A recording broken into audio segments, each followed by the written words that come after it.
Lo que cambia es que mamá cada vez está más alterada. Sin embargo, a veces me siento rara. Me lleno con una esperanza, alegría y felicidad que no entiendo. Es como si hubiera absorbido toda la alegría y toda la lejanía infinita. Tengo el presentimiento de que me tranquilizaría algo si tuviera la ocasión de permanecer en un lugar bonito, admirando un paisaje precioso. Cuando estoy a la orilla del río, contemplando el borboteo del agua, siento que una parte de mi ser se eleva, emerge y va dirigiéndose hacia muy lejos. Ya he pasado para mi foto de retrato. Siento curiosidad por saber qué aspecto tendré. Aunque no suelo salir demasiado bien en las fotografías, en realidad soy bastante guapa. Soy alta, delgada, tengo unas piernas nada feas y una cintura muy fina. Mis manos son alargadas, pero tengo unas uñas feas, o más bien descuidadas. Tengo grandes ojos de color marrón oscuro, cejas densas y pestañas largas, incluso muy largas. Pelo negro, corto y peinado hacia atrás. Nariz pequeña y respingona. Labios bien marcados. Dientes blancos como la nieve. Y ya está, este es mi retrato.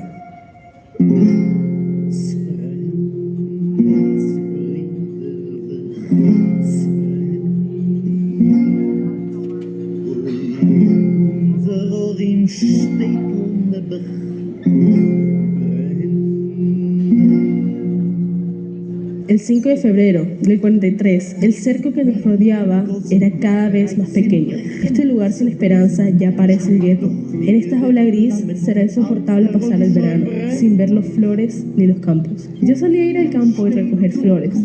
Eso me recuerda cuando era posible ir a la calle sin ser deportado. Las atrocidades de esta guerra me han afectado a tal punto que ni las peores noticias provocan en mí efecto alguno. Ya no creo que alguna vez pueda salir de aquí sin aquella estrella amarilla en mi pecho. Lo más probable es que nunca vuelva a ver a los míos. Dios mío, ¿qué será de nosotros? Nunca has debido volverte completamente loca.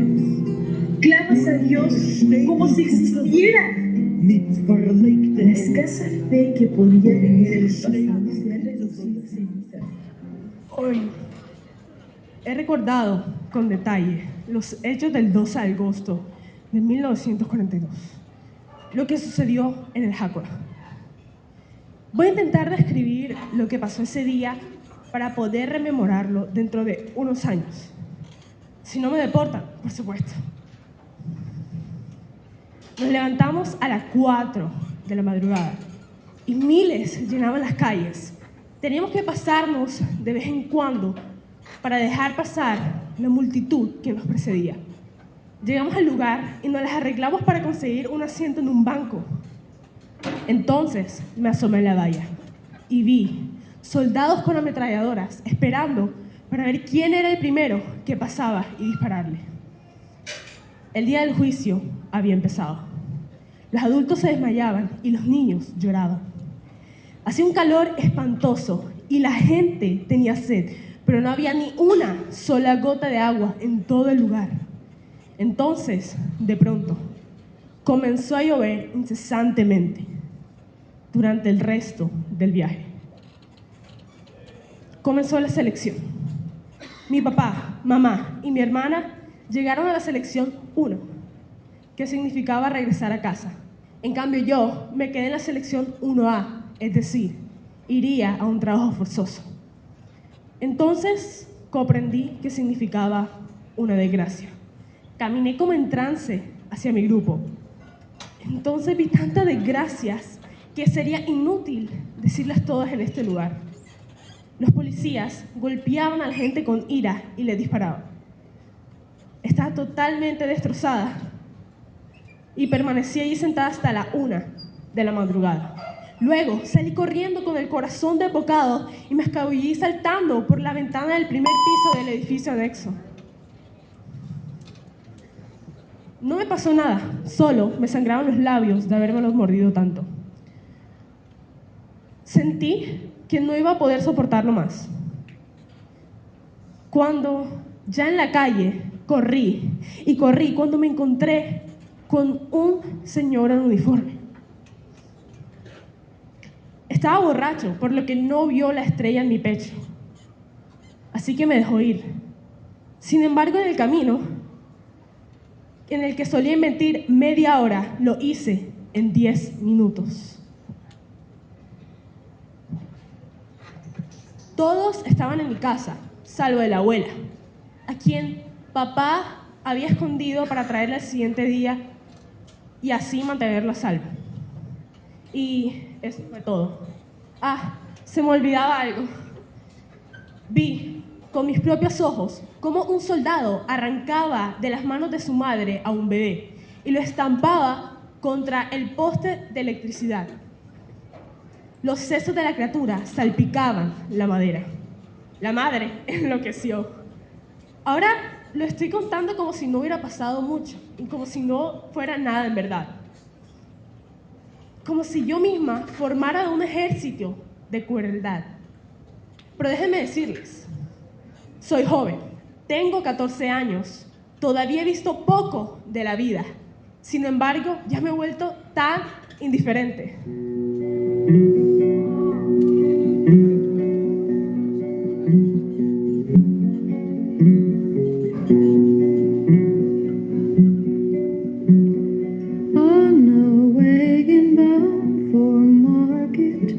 There's a calf with a mournful eye. High above him there's a swallow winging swiftly through the sky. How the winds are laughing, they laugh with all their might. Laugh and laugh the whole day through. En abril fue el verano. Al otro lado de la ventana florecen los manzanos y los hilos, y yo tengo que coser en ese cuarto sofocante y hediondo. El pueblo ya está casi vacío. Ahora casi todo el mundo vive en Camionca, y lo más probable es que nosotros también nos traslademos allí esta semana. Luego cayeron grandes copos de nieve y un manto blanco cubre el barro de las calles. El invierno. Sin embargo, no se escuchan los alegres gritos de los niños que normalmente anuncian la llegada del invierno.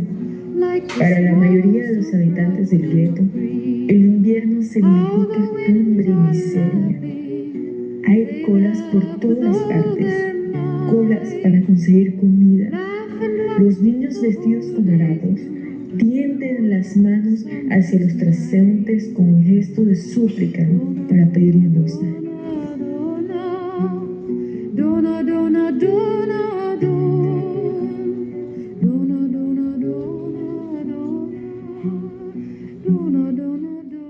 Aquel fue el último pasaje de los trágicos meses finales de la vida de Rutka.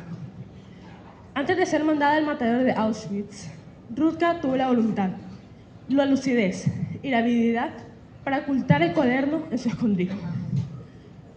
Lo hizo bajo las escaleras de su antigua casa, número 13, por indicación de Stanislawiska Sapinska, una amiga que era cristiana. Después de la guerra, Sapinska volvió a la casa. Encontró el edificio en muy mal estado. Se dirigió al lugar convenido. Y allí, el cuaderno de Ruth estaba prácticamente intacto. Solo se le arrancaron unas pocas páginas. Se cree que de pronto Rutka tenía algo muy íntimo escondido en esas páginas y no quería que se supiera.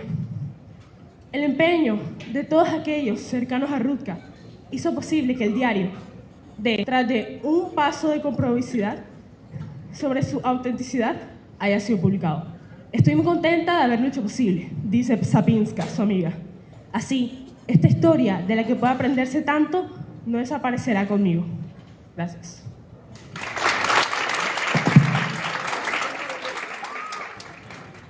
Buenas tardes. El día de hoy les vamos a compartir acerca de Rutka Lasker a través de una carta y una escultura. Procedo a leer la carta.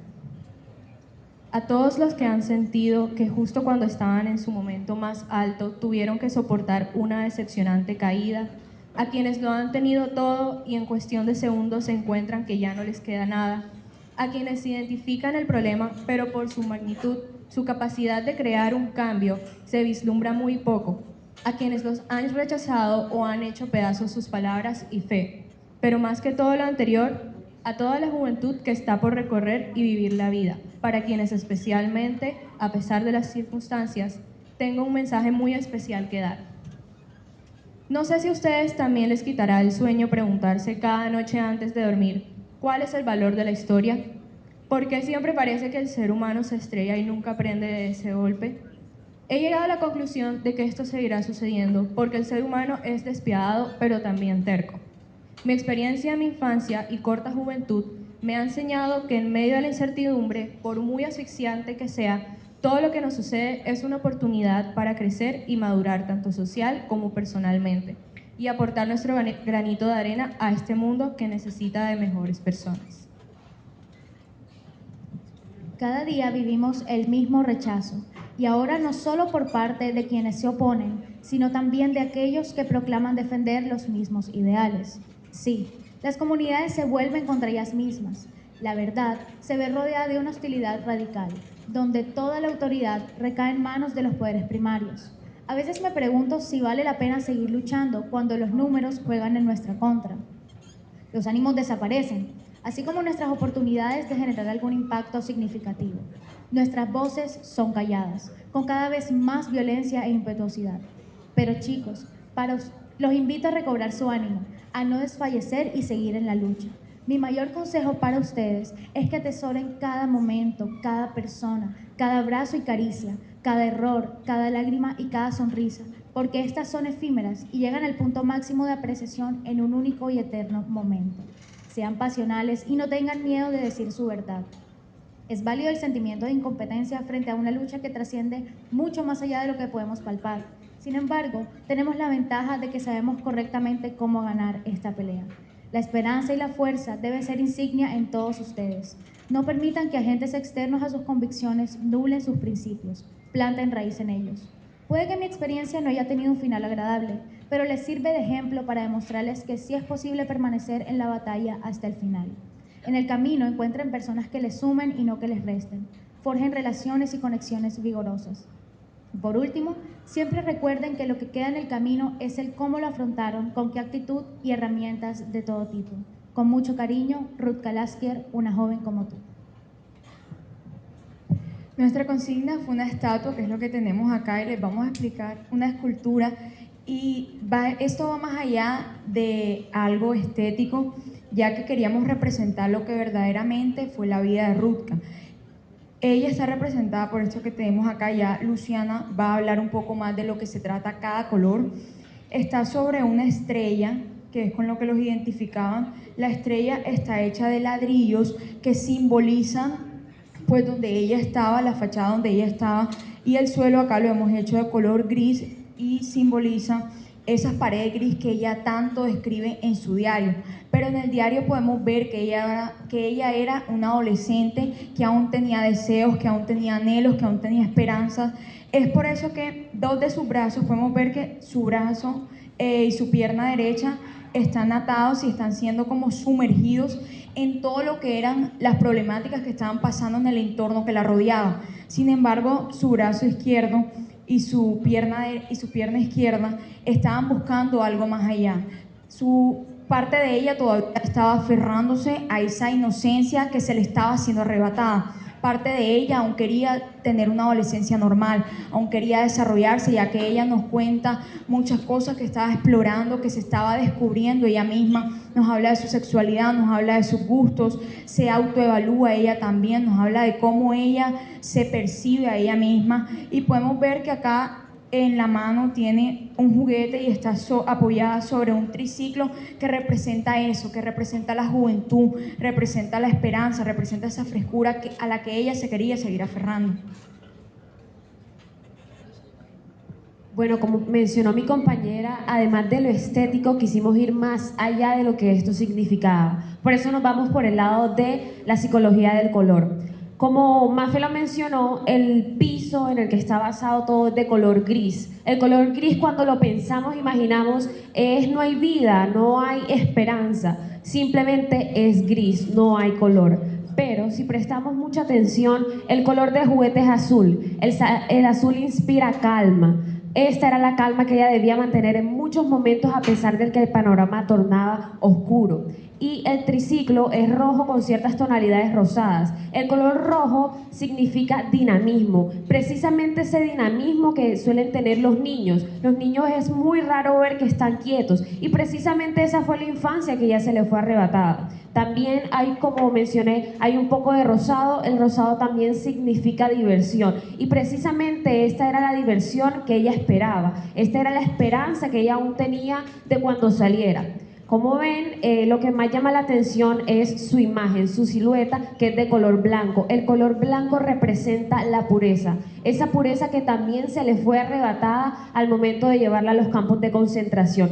Pero aún así, como podemos ver, su mano izquierda, que es la que está sosteniendo el juguete, y la que está arriba, representa lo pionera que era ella. Además de esto, podemos ver en su diario cómo muchas veces se mostraba su personalidad, mostraba que era una niña, que no simplemente se basaba en lo que de la época. Incluso menciona muchas veces en el hecho de usar pantalones. Para eso entonces era muy difícil ver una mujer que utilizara falda. Ella no, ella quería moverse a los diferentes. Si un hombre usa pantalón, ¿yo por qué no puedo usar pantalón? También consideramos que si Ruth, que hubiera llegado a ser si hubiera podido salir, si hubiera sobrevivido, consideramos de que hubiera sido una gran escritora, tal vez pionera del feminismo. Por eso representa su brazo alzado, mirando al futuro, mirando a la esperanza que ella todavía esperaba salir de ahí. A pesar de que su brazo derecho está amarrado, su brazo izquierdo está arriba. El brazo izquierdo muchas veces es mencionado que es el brazo el que recibe las riquezas, y precisamente esa riqueza que era la esperanza, la pureza, la diversión, la libertad, que ella todavía tenía fe que iba a llegar a recibir. Además de esto, en su cuerpo está amarrado una soga que pasa por los ladrillos, está introducida en los ladrillos. Incluso hay una parte, lástima que no pueden ver todos, pero está como la soga aquí que está introducida en los ladrillos, pero sale y no tiene fin. Incluso para la escultura todavía no llega a tener fin esta soga. Y esta soga significa la historia que todavía sigue, esa historia que ella marcó para cada uno de ustedes. Es una joven que marcó la historia, y lástima que no pudo sobrevivir, que no pudo ver ese panorama al que ella veía tan lejos, veía tan arriba, pero su historia es la hora y hoy en día nos inspira a muchos, a pesar de que el panorama sea gris y que las paredes que nos rodeen sean gris, ver más allá de lo que el panorama pinta.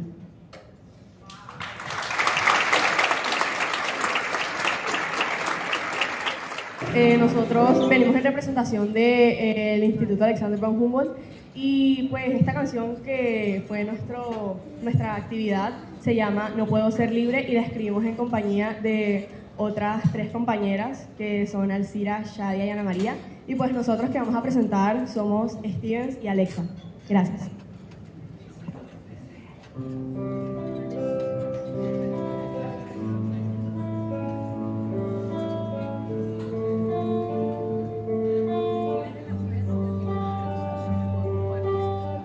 We had a future, it was 1943, every day looking all the same.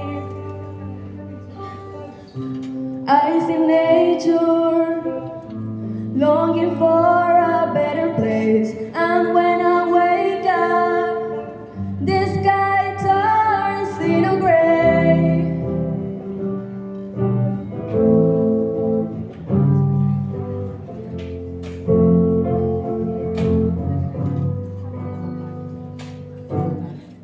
En esta tierra, las historias del ayer hoy parecen fallecer,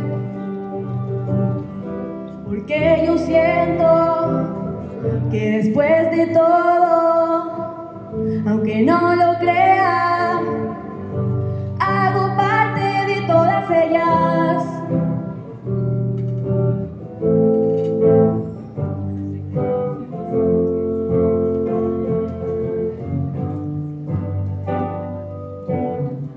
I watched as you were leaving, I used to watch you breathing. I think I'm just pretending to see something when there's not. I'd like to live a better life where freedom finally becomes and all the shooting and the war turns into happiness and laughs.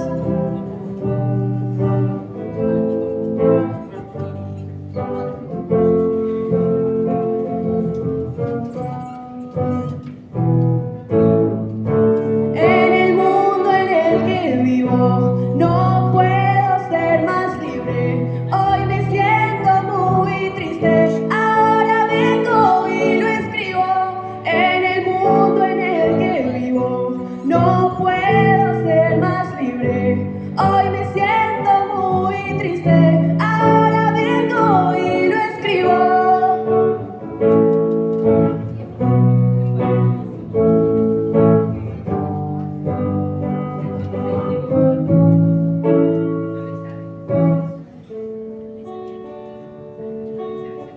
אני משתגעת,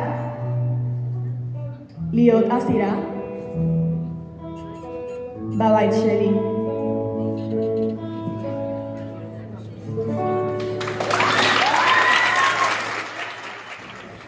Pasé de tenerlo todo a tener absolutamente nada. Mi nombre es Peter Ginz. Nací en 1928 en Praga. Les quiero contar un poco de mi vida. Tuve unos padres muy amorosos. Me apoyaron en absolutamente todo. En mis momentos más altos y en mis momentos más bajos. También tuve una hermana. Se llamaba Eva. Es 2 años menor que yo. Y aunque nos peleáramos, ella siempre estaba conmigo y compartíamos el mismo hobby de leer libros. Una de las cosas que yo más aprecio de mi vida era el hecho de que mis papás siempre le abrían las puertas a absolutamente cualquier persona. Ellos siempre invitaban a diferentes personas a nuestra casa a contarnos sus historias y yo atentamente siempre los escuchaba. Otra cosa que yo siempre aprecio es que en estos momentos me gustaba leer con mi hermana o simplemente intercambiar opiniones sobre todo lo que escuchábamos. Otro de mis recuerdos favoritos era simplemente el hecho de que en invierno, cuando estaba cayendo toda la nieve, ella y yo solíamos ir al mercado a consumir diferentes productos lácteos, a hablar y a divertirnos como los niños que éramos. Desafortunadamente, desde las leyes de Nuremberg, todo cambió. De a poco nos habían quitado nuestra libertad. De un momento ya no podíamos ir al colegio, en otro momento ya no podíamos utilizar transportes, ya sea carro, tren, bicicleta, entre otras cosas. Ya directamente hubo un momento en el que no podíamos salir de nuestras casas, ya no podíamos ser libres, ya no podíamos ser nosotros. Debido a que soy de una familia mixta, al cumplir los 14 años tuve que ir al campo de Terezín.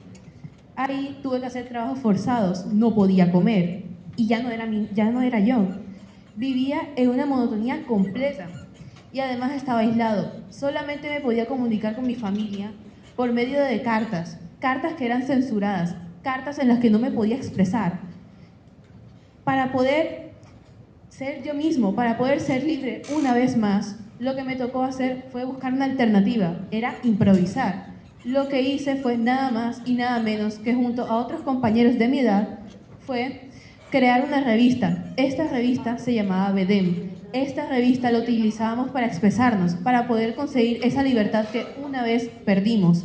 Lo que hacíamos era que robamos una máquina de escribir ya utilizada e hicimos varias ediciones con esta máquina. Lo que hicimos también era que cada viernes sacábamos una edición nueva por medio de nada más y nada menos que estábamos en el cuarto con alguien y una persona tenía que estar afuera revisando que no viniera ningún general o algún oficial a exponernos. Lo que subíamos no eran otras cosas, no era nada raro, eran poemas, relatos, historias, charlas, cómics, entre otras cosas.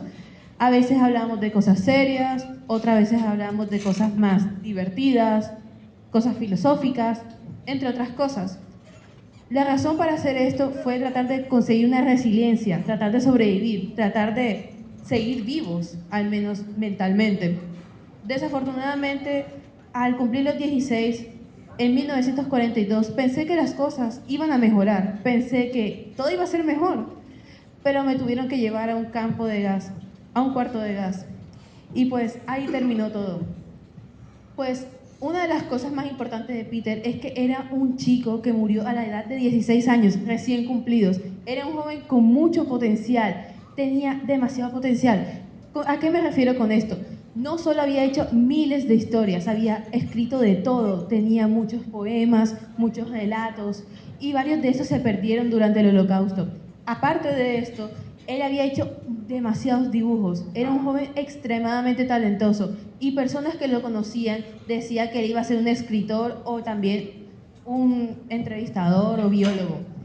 Otra cosa que hay que recalcar es que fue gracias a la escritura y a la inteligencia de Peter y sus diarios que se los pudo mandar a su hermana que pudimos documentar todo lo que le ocurrió. Y además de esto, en el pasado, en el presente y en el futuro vamos a estar recordando la muerte de Peter Gibbs y lo que pudo haber sido en esta vida. Muchas gracias. Muy buenas tardes. Buenas tardes a todos uno de los docentes, de los estudiantes y representantes de las diferentes instituciones. Mi nombre es Ibelis Mena. Estamos representando Lucelis, Andrea Altaona y María Fernanda. Y representamos a la institución educativa Mundo Feliz de Galapa. Como primer proceso tenemos la lectura de una carta. Como segundo, una pregunta en general de los diarios que quisimos realizar. Y como tercer punto, nuestro proyecto en general, que fue un poema. A continuación, la carta.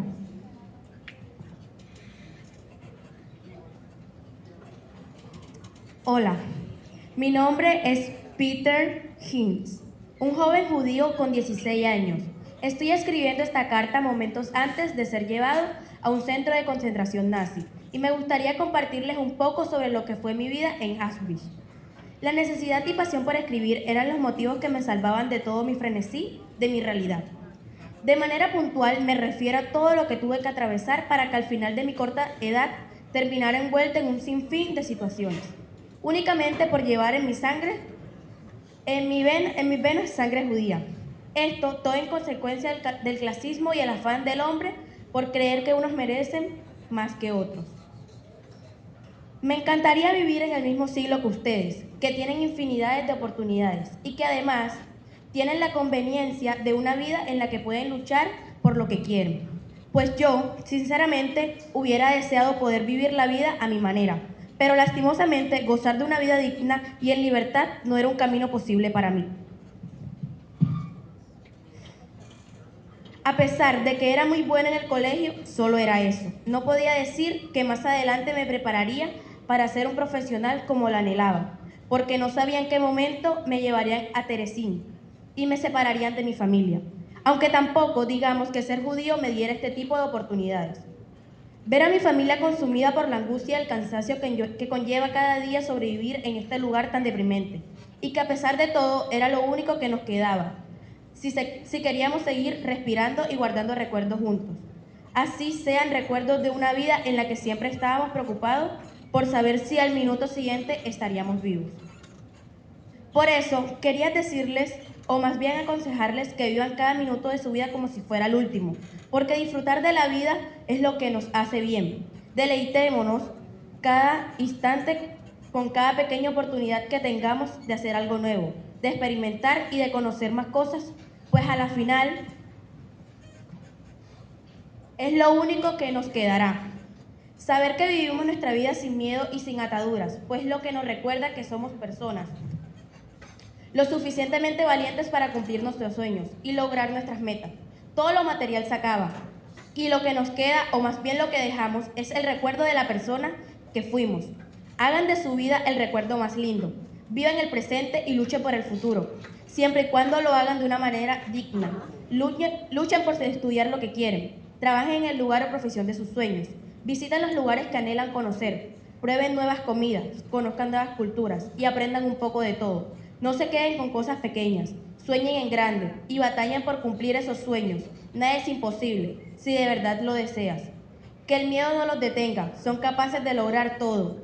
Tenga la valentía de seguir adelante, con la frente en alto, sin ningún obstáculo. Hagan lo que yo no pude hacer a causa de la vida que me tocó vivir. Con cariño, atentamente, Persky.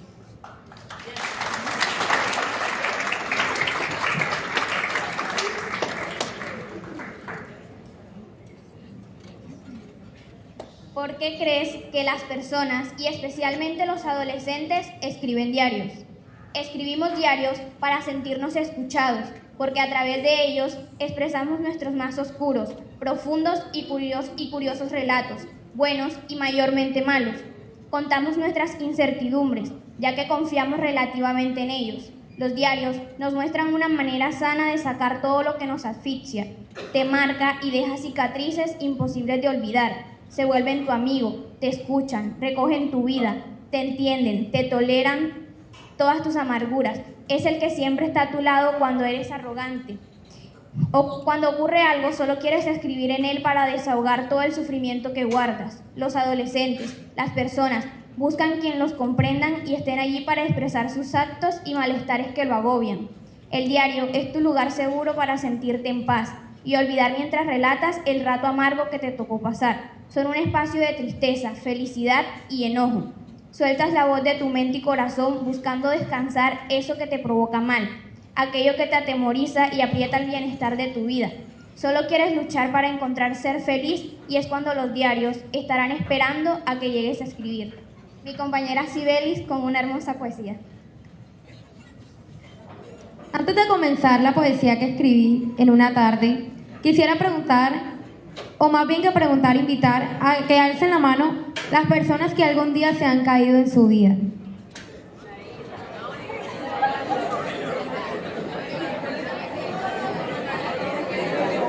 Sí, parece una pregunta ilusa, ¿verdad? Todos en algún momento de nuestras vidas nos hemos caído. Y muchas de esas caídas han provocado una cicatriz. Y para nadie es un secreto que las cicatrices no son bonitas. Porque lo primero que hacemos cuando vemos sangre en nuestra mano, en la herida, es ¿qué pasó aquí? Y nos asustamos. Pero esa tarde yo decidí crear de Peace Games una cicatriz diferente. Por eso decidí llamarle a mi poema Cicatriz. Y dice así: un pueblo judío asentado entre la lluvia violenta de lo nublado del amanecer. Bofetadas silenciosas dolían más que las reales. La exclusión se sentía como las rosas de un jardín marchitado. Un personaje controlando su mente con tinta y papel día a día. Se apodera la injusticia del enemigo. Prohibiciones invadían las mentes más frágiles. Aún sus ropas fueron muestras de tal hecho. La sed de la angustia era peor que el agua que consumían. La llaga carcomía sus huesos poco a poco, esperando en cualquier momento el fin. El corazón dolía como comején en la madera. Fueron peregrinos en su propia tierra. Fueron los autores de sus propias historias, muchas aún desconocidas. Lograron, sí, destruir sus pétalos, pero jamás enterraron sus raíces. Las proclamaron voz en cuello, hasta el punto de comprender que lo que hunde a la rosa no es el agua que le rodea, sino el agua que entra. Y aunque la rosa se marchitó, en cada una de sus raíces, escuchen bien, dejaron una pequeña y sobreviviente cicatriz. Muchas gracias.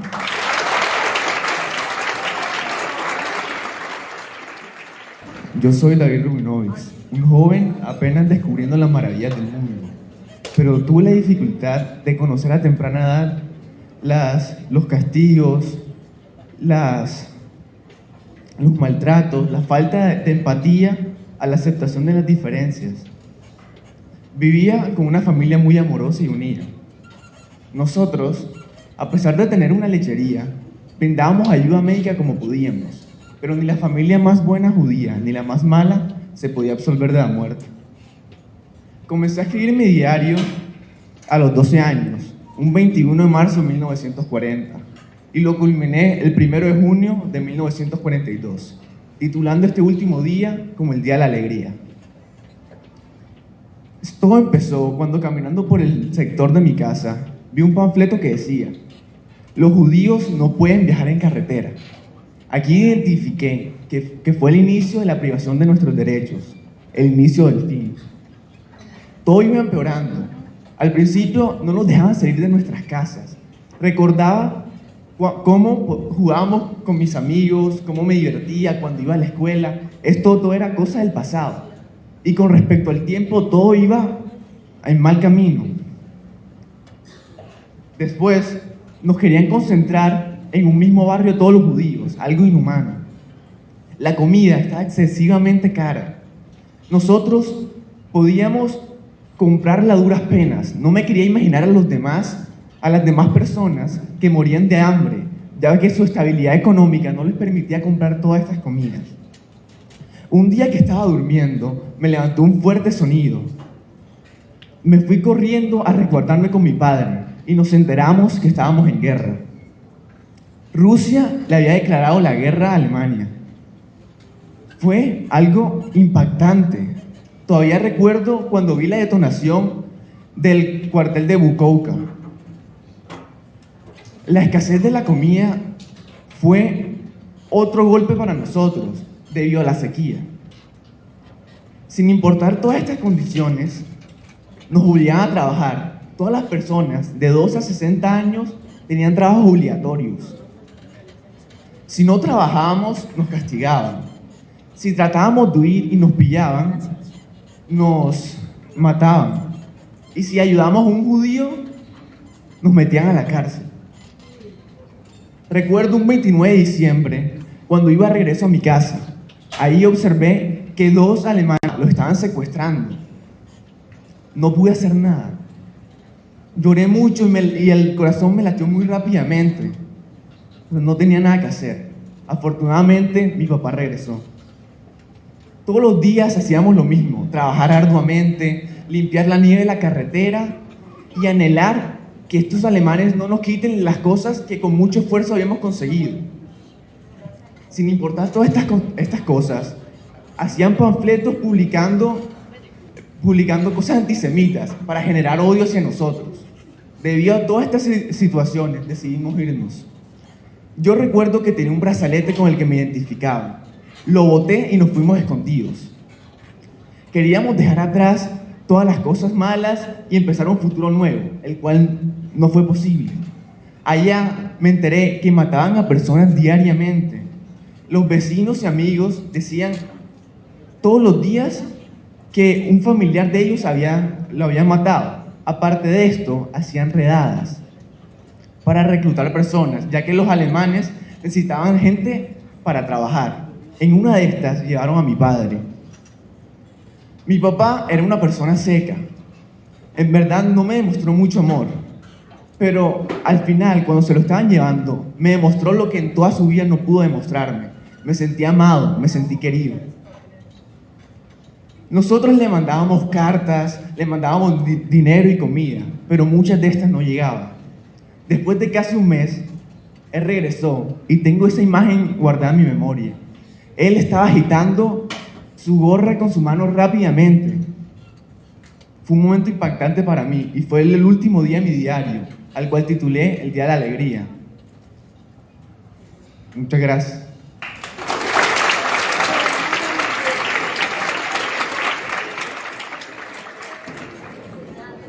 Hola, muy buenos días. ¿Cómo están? Nosotros somos estudiantes del Colegio de Institución Educativa Biestadio. Le vamos a presentar la obra titulada La Línea del Dolor. Comenzamos. Las obras, hay que decir, todas están hechas sobre carboncillo sobre papel pulpa de madera. Tiene una medida de 30 por 50 centímetros. Y el inicio de esta obra comienza. Esto es como el inicio de la guerra. Podemos ver el avión, el cielo, que es un paisaje nubloso, terrorífico para todos. Es el inicio de David, cómo él muestra lamentablemente la situación que viene a pasar, que es triste y trágica para todos los niños judíos y todo el pueblo. Podemos también identificar que está el molino, ya que esto representa una parte de esa época que se trabajaba más que todo con el trigo y que él proviene después, es un niño campesino y su familia tenía una lechería. Ahora la segunda imagen representa el durante. ese cambio que hubo drásticamente de la vida de David de un momento para otro. Vemos cómo el hambre, la hambruna, la desesperación y la agonía de las personas se ve realmente plasmada no solo en la obra, sino en el diario de David. Cómo un niño de tan solo 12 años se expresaba realmente ante la preocupación de saber qué iba a comer, cómo sus padres, su papá enfermo y su mamá desempleada, cómo iban a comer ellos, cómo se iban a alimentar si las raciones de la casa no estaban. Por eso quisimos plasmar aquí en esta obra en tonos grises, melancólicos, la agonía y la desesperación de ellos, cómo realmente el hambre y todo lo que causó desestabilizó emocional y físicamente a los judíos desde la parte interna. Ahora vamos a explicar la tercera obra. La tercera obra para mí y para muchos de mis compañeros fue muy impactante, ya que es el papá de David.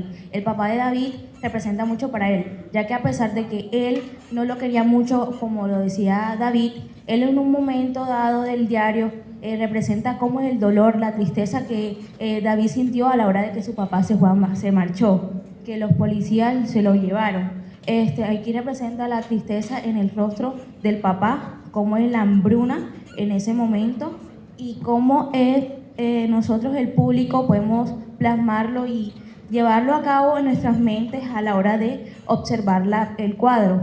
Es muy impactante para todos los puntos de vista.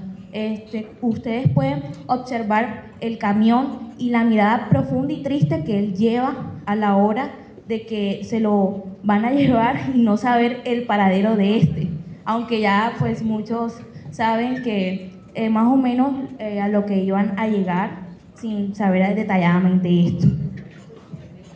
Ahora hagamos un recorrido. Este es el antes, el cambio, el contraste entre lo que era David, un niño feliz y alegre de 12 años que tenía una familia unida, y todo lo que tuvo que pasar después hasta llegar a la parte final.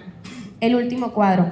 Este último cuadro representa todas esas vidas judías que fueron aniquiladas, que realmente se perdieron, sueños que fueron arrebatados, vidas y tristeza profunda. Por eso lo hicimos en tonos negros y blancos. ¿Por qué? Porque el blanco representa esa luz, esa esperanza que ellos tenían de que todo realmente mejorara, de que iban a tener una vida mejor después de que todo acabara, pero realmente no fue así. Este cuadro no representa el fin para ellos, sino que representa un nuevo comienzo que se da con todos nosotros a través de este congreso. Esa memoria de cada uno de ellos que vive y que nosotros como asistentes podemos perdurar y seguir transmitiéndola generación tras generación.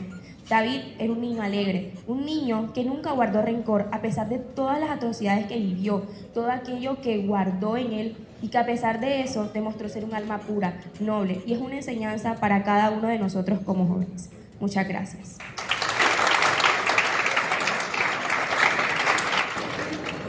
Bueno, hoy venimos ante ustedes a presentarles una carta que, aunque no fue escrita por David, fue escrita con el propósito de plasmar los valores y la personalidad de él que podemos encontrar escondidas en las líneas de su diario. Y dice: para la sociedad futura. Hoy me puse a pensar en lo que he vivido y lo que he aprendido desde el día en que nos enviaron a casa. Papá dice que pronto nos iremos y no puedo llevar nada conmigo. Así que he decidido escribir por última vez una carta a la persona que encuentre este diario. La verdad es que no tengo muchos recuerdos felices de estos últimos años. Ver sufrir a mi familia y a mi pueblo me ha entristecido en muchas ocasiones. Sin embargo, he aprendido a valorar las cosas que tenemos. Recuerdo aún mi último día de escuela y lo triste que me encontraba cuando supe que no iba a regresar. De haberlo sabido antes, lo hubiera disfrutado más. Sin embargo, ahora me doy cuenta de que esto me permitió empezar mi diario. Algo tan simple que me trajo tanta paz y consuelo cuando me llegaban noticias dolorosas. Espero que en el futuro todos puedan disfrutar de la escuela y aprender incluso más de lo que yo pude, para que aprovechen esas enseñanzas tanto como yo. Pero no hablo solo de la escuela, sino también de la gente que me rodea. Nunca anhelé tanto un abrazo o la simple compañía de mi padre hasta que se lo llevaron a mi casa. Entendí que no lo supe valorar e incluso me llegué a quejar y a dudar de su afecto. Hoy, mientras lo tengo, su sola presencia alegra mi corazón y aprovecho cada momento con él al máximo. A la persona que lea esto le aconsejo que ame y disfrute de la gente que le rodea, que entienda el valor de un abrazo o de una palabra, que, aunque nuestro tiempo sea limitado, nuestra capacidad de amar es infinita. El amor es una fuerza que, a pesar de ser tan importante, cada día la veo más ausente. Me duele la situación en la que ahora vivimos, pero me duele aún más pensar en lo que deben estar pasando las otras personas. Las familias de los judíos asesinados, como aquella hermosa joven que fue fusilada por estar en la calle pasadas las 7, los hombres que deben realizar largas jornadas de trabajos, los niños que, como yo en algún momento, extrañan a sus padres. Me pregunto si aquellas personas que los someten a dichas normas piensan en ello, si han considerado el dolor o la tristeza por la que pasan estas personas. ¿Por qué será que renunciamos a esa inclinación natural tan hermosa de pensar en los demás? ¿En qué momento nos centramos tanto en nosotros que olvidamos que nuestro hermano sufre, ríe, llora y siente tal y como nosotros? A ti que estás leyendo esto, te pido que no abandones este principio, que nunca dejes de pensar en los demás y que cultives esto en la sociedad en la que vives. Me pregunto, ¿qué hubiese pasado si todos practicáramos estos valores? Si el odio no hubiese aumentado y la guerra no hubiese existido, todo sería mejor, viviríamos en paz. Los niños podrían crecer como deberían. El amor reemplazaría el temor, la paz reemplazaría la angustia y la vida reemplazaría la muerte. Espero que la guerra termine pronto. Sueño con ese imaginario mundo y deseo vivir en él. Pero aun si eso no me es posible, deseo que sí lo sea para ti y para la gente que te rodea, y que siempre trabajen por hacerlo mejor. Te invito a nunca dejar de soñar y de luchar porque este mundo ideal con el que sueño se convierta en uno real, y para que todos podamos vivir en armonía y en paz. Guardo la esperanza de que algún día la bondad vencerá y las lágrimas que hoy son de tristeza lo serán de felicidad. Gracias. Entonces muchas personas morían de eso.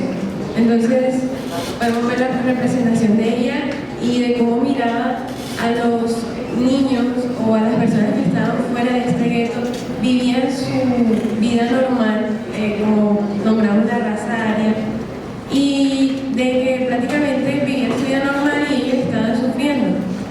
Pero como pasó en el monólogo, ella tenía un pasaporte, bueno, la mamá tenía un pasaporte norteamericano, el cual le permitió escapar, y por eso está la representación de la muerte. La muerte quiere decir que en cualquier momento ella o sus amigos, sus vecinos podían morir, y ella se salvó de cierta manera por ciertos, pues, la cuestión del pasaporte.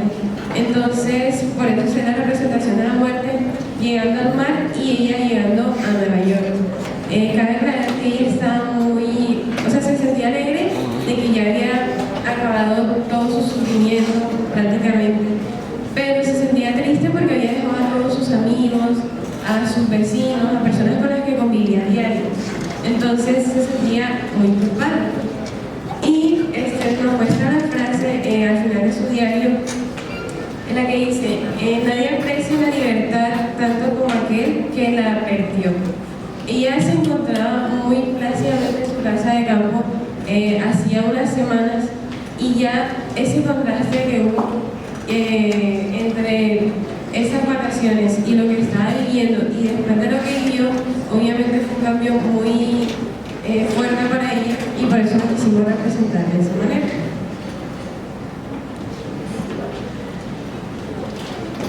Ahora bien, mi nombre es Andrés, también vengo en representación con mis compañeros, y también tuvimos en cuenta algunas cuestiones del color. En el antes de que ocurriera la Segunda Guerra Mundial, utilizamos tonos claros para representar esa alegría que ella sentía en la infancia. Sin embargo, cuando ella entra al gueto y empieza la Segunda Guerra Mundial, utilizamos estos tonos apagados, oscuros, sombríos, para representar ese sentimiento de miedo o de opresión que ella sentía durante este conflicto. Por otro lado, en esta parte, ubicamos un poco de color clarito, de aquí estaban las personas que estaban por fuera del gueto, especialmente los niños. Por lo tanto, estas personas, al estar por fuera, no veían esa situación, ese ambiente, y eran excluidas de lo mismo, y por lo tanto tenían una vida normal en cuestiones que podemos decir relativas. Y por último, cuando ella ya llegó a Nueva York, si bien ella se sentía liberada, veía una luz de que no iba a sufrir el final, esa consecuencia que sufrieron varias personas en la Segunda Guerra Mundial, especialmente en el Holocausto, ella aún así se veía perseguida por su pasado y avergonzada por lo mismo. Por lo tanto, también utilizamos el color negro en esta parte de la pintura, pues para intentar demostrar de que su pasado aún la atormentaba o le perseguía. Ahora, también para terminar de complementar un poco el trabajo, a nosotros se nos pidió que realizáramos una carta. Voy a leer la carta que tuvimos que realizar. Se supone que es una carta escrita por Maribel para las generaciones futuras o para los jóvenes de la actualidad, como una reflexión a lo que ocurrió debido a su situación. Entonces voy a leer. Pensilvania, 10 de octubre de 1946. Querido lector, la presente no va dirigida solo a quienes que pasaron por la misma odisea, sino también a todas las personas en general, ya sea sobreviviente, héroe, espectador, victimario, víctima o ciudadano del común, pues el deber de evitar el escenario cruel que viví y fui testigo durante el Holocausto no es únicamente de los perpetradores y de aquellos que vieron con sus ojos las atrocidades viles que ocurrieron. También es el menester de toda la civilización humana y de sus futuras generaciones. Tal vez mi palabra para algunos no les parezca suficiente, debido a que no viví del todo las torturas y vejaciones que sufrió mi pueblo. Sin embargo, sí puedo dar testimonio de cómo fuimos degradados y deshumanizados por el simple hecho de mantenernos fieles a nuestro creador. Situación que nunca será justificada para ningún pueblo y para ningún ser humano. Por tal motivo, me veo la obligación de usar mi dolorosa experiencia y el sufrimiento por el cual pasó la raza judía, para irradiar una luz de conciencia y simpatía, aún así sea la más mínima, en la mente de cualquiera que lea esta carta, o sea conocedor de todos los acontecimientos que ocurrieron durante el Shoah. Y dado el terrible caso en el que este cataclismo se pueda repetir, recuerde y reflexione sobre las atrocidades ocurridas y heridas que causó este espantoso evento. Durante mi estancia en aquel lúgubre rincón de concreto en Varsovia, después de ser capturados como un cardumen en una red y marcados con nuestro propio honor, vi con horror e impotencia tratos tan miserables que ningún ser humano merece en toda su existencia, acciones que ningún ser humano cuerdo sería capaz de realizar, y la cacería de una comunidad por su espíritu. Aún así, siempre fui partidaria de conservar nuestro orgullo, lo que nos caracterizaba, y nunca renunciar a las costumbres que me formaron como mujer y como judía. Y así como yo me mantuve firme a mis creencias, así lo hizo mi pueblo, luchando hasta el final. A pesar de todo, el dolor que sentí al no poder ayudar a mis seres queridos fue lo que me hizo sentir deprimida al salir de ese infierno. El no poder ayudar a los de mi sangre a salir de ese cruel destino, diseñado de manera perversa para torturarnos específicamente a nosotros, como si el planeta se transformara en el oscuro abismo del Sheol. Que nuestra historia quedara con una gran marca y dolorosa cicatriz, que perdurara durante siglos intentando sanar, pues nuestra identidad fue difamada y posteriormente perseguida, y aniquilada durante un genocidio que debía avergonzarnos como civilización. Pido con toda mi alma y ser, y bajo el nombre de todos aquellos que sufrieron tanto mental como físicamente en este horrible evento, a nunca olvidar la historia y a comprometerse a que jamás se repetirá tal acto barbárico o alguno similar de tal calibre, a tener simpatía por las almas que habitan en este mundo y a amar a aquellos que son importantes para uno como si fuera el último día, y a reflexionar, tanto como sociedad y como ser, sobre cómo la violencia y la persecución convierte al ser humano en un ser de esencia corrupta e irreconocible. Con suma estima al lector y a todas las generaciones futuras, Mario Pablo. Muchas gracias. Y venimos de parte de la American School para entregar la consigna que se nos asignó de acuerdo al diario de Maribel. Gracias. Pero te esperamos que le guste.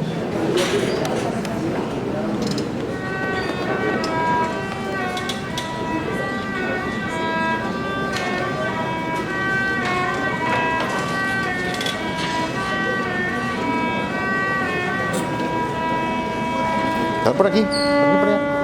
Dios misericordioso, tú que todo lo ves, todo lo sabes y todo lo oyes, me inclino ante ti con toda la honra que mereces para agradecer tu inmensa bondad al darnos un día más de vida. Confieso que he pecado, pues he dudado de tu voluntad. También te pido perdón por no haber tenido el coraje suficiente para dar más. Perdón por no haber tenido la voluntad para ayudar a mi prójimo. Perdón por haber visto a los niños agonizar y sufrir y aún así no poder ayudarlos. Que aún sin posibilidad alguna de escapar de las perversas manos de los alemanes, el brillo esperanzador no desaparece de sus miradas, rebosantes de inocencia y fe en ti, Dios. Hoy mi castigo se cumple, el ver a aquellos infantes perder la vida de sus ojos, mientras yacen en el suelo llenos de almas descompuestas y en pena, en sufrimiento, rogando y esperando a que alguien termine con ellos. Pero no poder hacer más que mirarlos con tristeza y miedo es un tormento que no deseo que nadie sufra nunca más. Te pido perdón porque sé que no soy nadie ante los demás, pero sobre todo ante tu poder. ¿Dejarían caer el vino para invocar al divino? Hay una oscuridad en el corazón de aquellos que buscan el actuar con bondad. Por favor, te lo ruego, ayúdame, Padre, ayúdame a escapar de aquí. Sería egoísta suplicar que acabes con el sufrimiento de mi alma y me reveles cuál realmente es tu propósito para mí. Sería egoísta pedirte, con mi corazón en mano, que no me abandones y me ilumines sobre lo que debería hacer. Dios, ¿qué debería hacer? ¿Qué debería hacer en realidad? ¿Acaso valdría la pena el sacrificio de mi alma por agradarte? ¿Por reservar un puesto en el paraíso de tu memoria? Si es así, déjame arrodillarme ante tu nombre y rogarte una vez más. ¿Es realmente eso lo que quieres? Dios, te entrego mi cuerpo hoy para que seas